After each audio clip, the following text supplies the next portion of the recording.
muito boa tarde pra você. Quarta-feira, meio de semana, dia de copinha na região. Então você já sabe, aqui nos seus Donos da Bola, sua hora do almoço fica muito mais animada. Lucas Bezecato tá assim, na paz de Jesus, até daqui a pouco eu vou lá ver o jogo do isso? Taubaté, 3 horas, vou lá também no jogo do Taubaté na copinha. Vai classificar e, aliás, o Atlético tá ganhando do Bahia, hein? Acabou o primeiro tempo 1-0 pro Atlético lá de Guará contra o Bahia, tá se classificando, hein? Guará também só precisava de um empate. Então, assim, tá mais do que bom bem. por enquanto. Vamos ver, Vamos ver o próximo, não, o segundo tempo aí. 45 minutos aí. Olha, vamos começar o programa de hoje, muita coisa que a gente tem pra falar aqui. Vamos chamar as joias do futebol, Larissa? Rescisões, assim, trilionárias. Se você perder esse jogador, amigo, vai te custar uma grana. Você tá ligado que são nas categorias de base onde surgem as maiores joias do futebol brasileiro, né?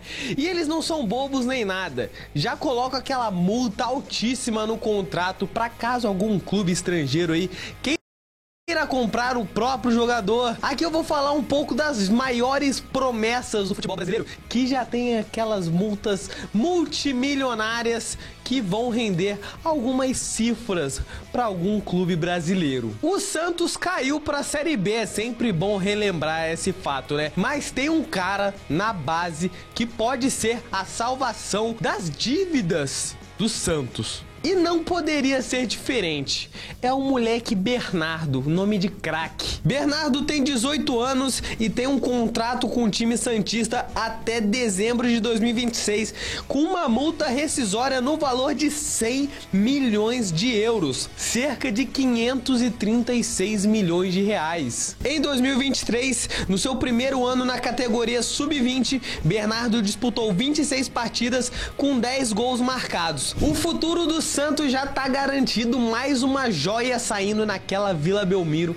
Mas vamos falar do São Paulo. Cria de Cotia, Rian Felipe assinou seu primeiro contrato profissional com o Tricolor até 2025. O atacante tem contrato de duração de 2 anos e o jovem de 16 anos já tá atuando pelo Sub-17 do Tricolor. Ele foi revelado no SCA Brasil e a multa rescisória dele gira em torno de 60 milhões de euros, cerca aí de 330 milhões de reais na cotação atual. Quem sabe aí Rian Felipe pode ser uma nova esperança do tricolor paulista. Só o tempo dirá. O Corinthians assinou não somente com o maior patrocínio esportivo do país, mas também com 2 promessas que vão dar muita grana pro timão. Estamos falando de Vitor Dourado e de Teixeirão, que assinaram com o Corinthians até metade de 2026. Os dois são volantes da categoria Sub-17. Cada um possui uma multa rescisória de 100 milhões de euros. É uma baita grana. Quem também tá mandando muito bem nas revelações é o Cruzeiro. O Cabuloso tem uma joia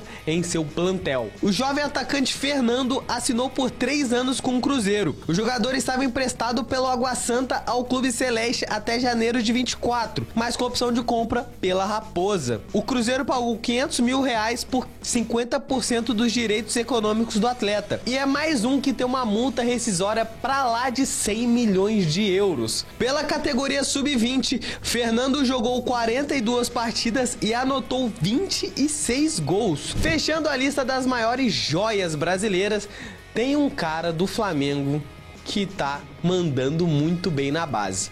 E o nome dele é Peterson. Aos 19 anos, o atacante se destaca pela qualidade e vive ascensão na base rubro-negra. E ele tem uma multa rescisória milionária. Por 580 milhões de reais, você venderia um atleta de 19 anos uma multa rescisória de 100 milhões de euros. É claro, ele é centroavante de origem, mas pode atuar pelos lados do campo, tanto como ponta esquerda como ponta direita. A princípio, o Barcelona e o Flamengo já negociavam uma transferência do jogador por empréstimo com opção de compra, mas a negociação não avançou e o jogador segue no elenco rubro-negro. Qual desses jogadores vai render bons frutos aos clubes, aos cofres, às cifras? Bom, eu posso dizer que eu ganho praticamente perto o valor dessa multa rescisória dos caras, porque, né, meu patrão é o BZK. Volto com vocês no estúdio, valeu! Por isso que a gente não pode mandar ele embora, então, né? Custa muito pra gente se livrar do Bernardo. É, Agora então, descobrimos o mistério. Olha, mas falar a verdade, hoje em dia, realmente, um jogador saiu da base, foi muito bem, o valor já é muito alto. O futebol tá meio fugindo da realidade do mundo, eu acho. Qualquer moleque em 100 milhões, tudo bem que são grandes jogadores, tem muito potencial, mas ainda não vingaram. Aí você tem 100 milhões de euros, que vai dar 500 e tantos milhões de reais, 500 milhões de reais. Não, e por outro lado, a gente imagina também a cabeça desses jogadores, né? Pensar, se eu rei do vacilar, amiga, eu tô valendo muito, mas muito dinheiro. Imagina se eu vou pra um time e não rendo nada do que estão me esperando.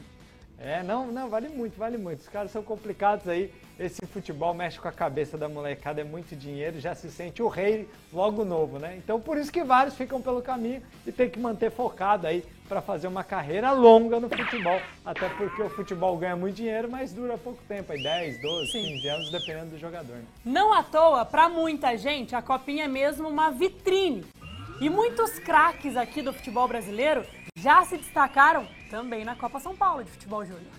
Ao longo dos anos, a Copinha revela diversos craques espalhados pelo Brasil e sempre tem um jogador que fica marcado a cada ano. Se lembra do lateral esquerdo Juan, que jogou no Flamengo? Pois é, em 2001 ele jogava pelo Tricolor Paulista e na ocasião o São Paulo ficou com vice. Em 2002, o menino da Vila era descoberto. Robinho foi o craque do campeonato e azar dos marcadores, né? O amor estava presente na Copa São Paulo de 2003. Wagner Love, vestindo a camisa do Verdão, foi vice-campeão na época, inclusive marcando gol na final diante do Santo André. Em 2004, o atacante Jô. Em 2005, Thiago Neves quando atuava pelo Paraná. 2006, lembra do Keirson? Jogou no Coritiba e no Barcelona. Em 2007, zagueiro Breno. 2008, Paulo Henrique Ganso foi quem brilhou desfilando nos gramados paulistas.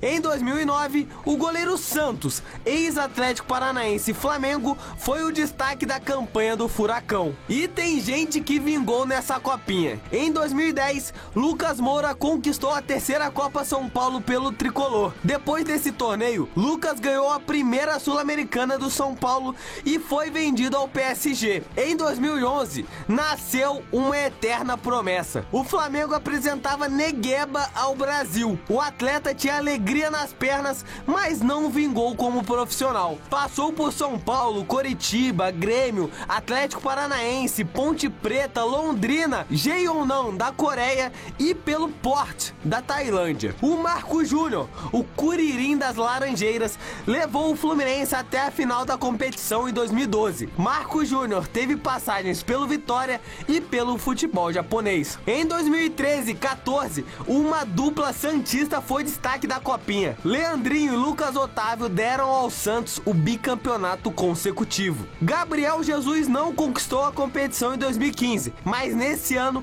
ganhou o prêmio de revelação. Jesus logo foi para o principal e ganhou a Copa do Brasil pelo Verdão. Se transferiu para a Inglaterra, onde foi jogador do Manchester City e atualmente veste a camisa do Arsenal. Felipe Viseu estava no elenco rubro-negro em 2016, quando venceu o Corinthians na final da Copinha. Felipe foi parar na Udinese, da Itália, mas está no Criciúma e disputará a Série A em 2024. Em 2017, a ousadia e a alegria levaram o Corinthians ao 10º título da Copa São Paulo. Pedrinho foi astro da edição, sendo escolhido como o melhor jogador. Na Europa, ele vestiu a camisa do Benfica e do Shakhtar Donetsk da Ucrânia. Nos anos de 2018 e 19, Lisiero e Antony deitaram e rolaram com a camisa do tricolor paulista. Lisiero não se destacou tanto no profissional, mas Antony foi para o Manchester United da Inglaterra. Na final Grenal,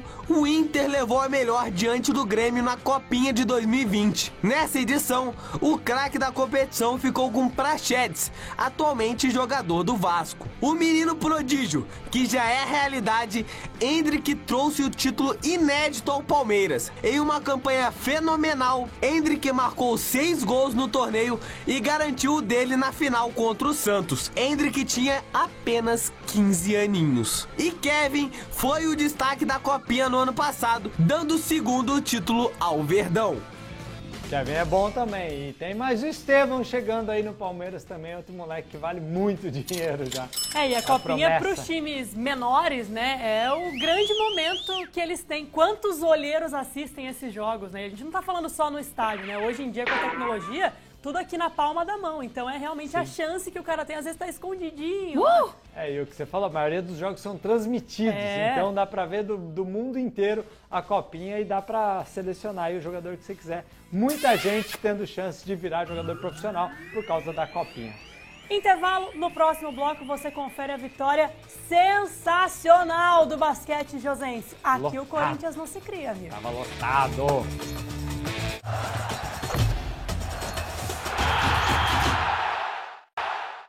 De volta com os donos da bola e ó, jogo sensacional e emocionante do São José contra o Corinthians.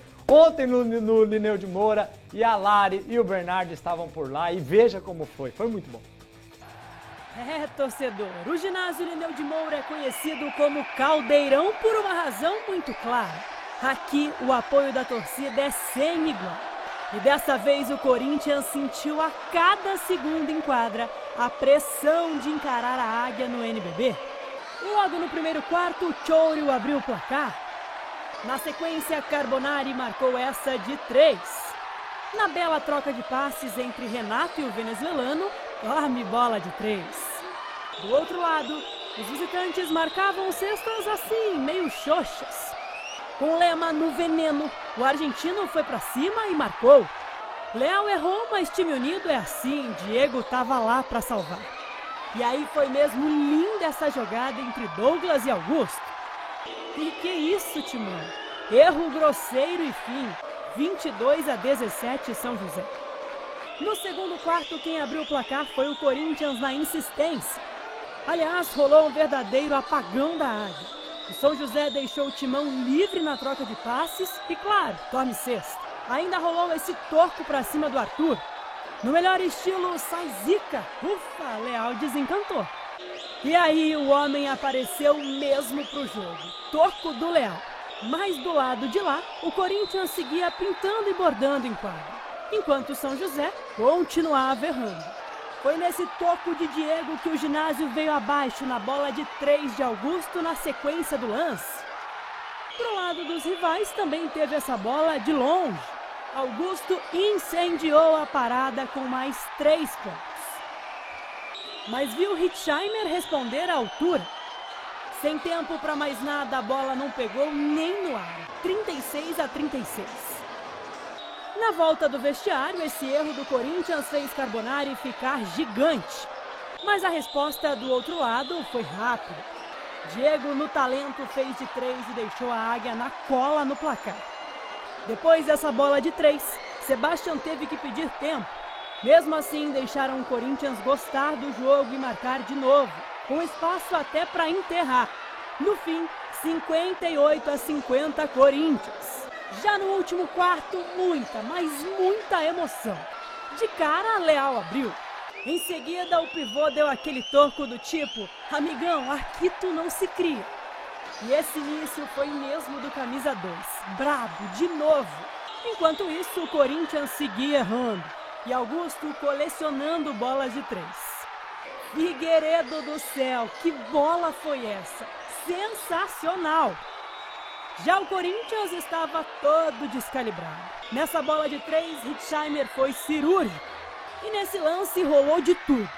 Corinthians entregou a bola. Diego, pressionado, perdeu. E na sequência, a sexta. 1 ponto de vantagem para o São José, faltando 41 segundos. Só que do outro lado, fugiram bem da marcação e viraram. 70-69. E aí, amigo, você já imagina o caos. Faltando apenas 2 segundos, a falta do milagre. Diego foi desarmado e foi pro chão. Na cobrança de lances livres, todo o sangue frio do hermano, ovacionado pela torcida. E ele converteu os 2 e virou. 71-70 São José. No último lance do jogo, erro do Corinthians no arremesso e vitória suada, sofrida e com muita emoção no Lineu. Eu acho que foi uma pitada de emoção a mais do que a gente precisava, né? Não precisava ter sido decidido tão no final assim. A gente conseguiu abrir uma vantagem ali no último quarto, mas por coisa dos jogos acabou tendo que ser na última bola, no lance livre do Diego, e a gente conseguiu sair com a vitória. Acho que hoje, ao longo do jogo, o Corinthians aproveitou melhor os nossos erros. Nosso time ainda não conseguiu em alguns momentos aproveitar as bolas que eles não conseguiram fazer, os erros deles. Eu acho que ao longo do jogo essa foi a diferença e a semelhança que o time tenta correr o tempo todo, os dois times. Quando a vitória é conquistada assim, nos últimos segundos, é claro, sobra espaço para emoção, mas também para cobrança. Diego Figueiredo sabia que estava nas mãos dele a responsabilidade do último ponto. Tinha a obrigação de matar os dois lances livres. Graças a Deus, tinha o apoio do grupo, da equipe, apoio da torcida, então a bola entrou. E estou muito feliz porque fizemos uma boa partida. Esse desabafo aí do Figueiredo no final, né? Ontem ele e o Augusto foram os responsáveis mesmo pela vitória nos números. Coletivamente, São José foi muito bem, mas os dois deram nome e sobrenome. E aí ele tinha falado, né? Nas duas bolas anteriores, foram as bolas que eu pedi que o Corinthians marcou. Então, nos lances livres, ele não podia desperdiçar. Que pressão, eram os dois lances livres no finalzinho do jogo para virar a partida e ganhar o jogo. Muito. Eu iria errar, com certeza. Os dois iam perder o jogo. Parabéns pro São José, jogo maravilhoso. Falar de futebol? Continue assim, vencendo, né? Vamos falar de futebol. Vamos chamar o Carmo agora para falar dos pré-jogos da Copinha de hoje, que já tá rolando, inclusive.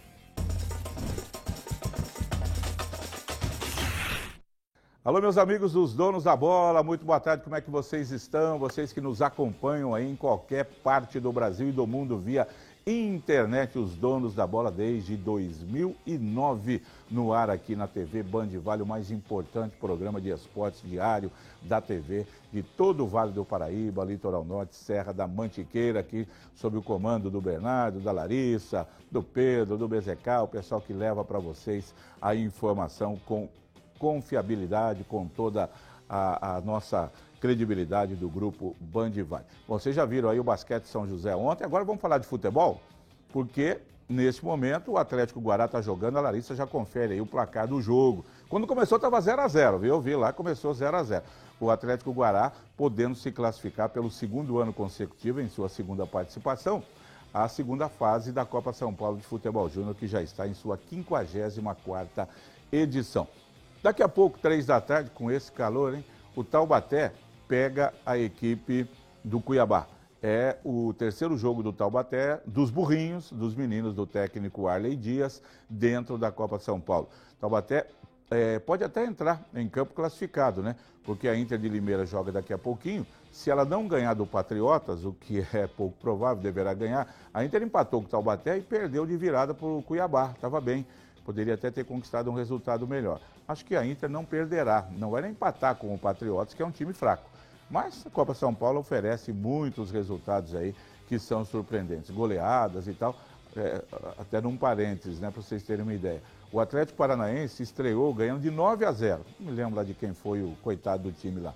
Mas aí se classificou em segundo lugar no grupo, porque lá em Catanduva ele perdeu do Catanduva, que é da Série A3 do futebol de São Paulo, pelo placar de 2-1. Então tem muita coisa que acontece na Copa São Paulo. Mas o Taubaté só depende dele, como eu disse, poderá entrar em campo classificado se a Inter não bater o Patriota. Agora, se a Inter ganhar do Patriota, o Taubaté sabe, precisará pelo menos empatar com o Cuiabá daqui a pouco, contando com o apoio da torcida, que tem ido em bom número, hein? 4, 5 mil torcedores foram em cada uma das duas primeiras rodadas e hoje é mais do que nunca importante a sua presença, torcedor taubatiano apoiando a garotada do Taubaté. Beleza? Amanhã a gente volta aqui para falar disso e muito mais nos Donos da Bola. Até mais! Combinado, Carmo. Olha, ele falou ali, começou 0-0, mas nesse momento segue 1-1 para o Atlético de Guará. Começou o segundo tempo neste momento. Já foi empate? Não, 1-0. 1-0, tá. 1-0, continua então. É. Vamos pro intervalo, a gente já volta. 1-0, ai meu Deus.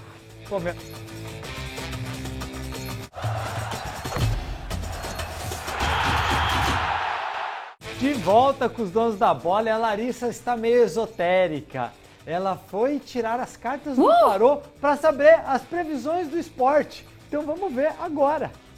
Fala sério, tem time que na hora que a coisa aperta de verdade, conta com tudo, né? Talento, treino, repetição, sorte, destino e por que não contar com o tarô? O que será que as cartas revelam pro futuro dos times da nossa região? Tá no ar o Tarô FC com as previsões da tia Carla.